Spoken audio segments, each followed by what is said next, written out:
In front of me is Motorola Edge 50 Neo, and today I would like to show you how you can change Gboard's theme.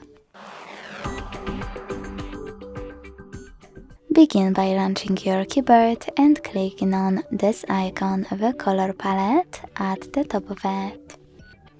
Then select any of those themes by tapping on a perfect one for you.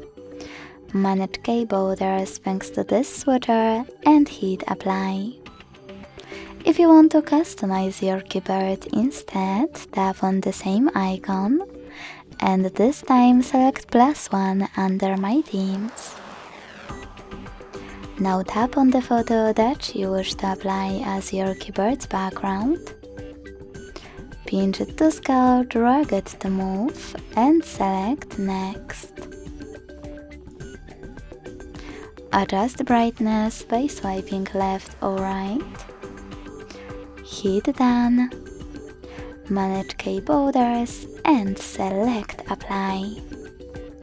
Thanks so much for watching. If you enjoyed this video, leave a like, comment and subscribe. Bye!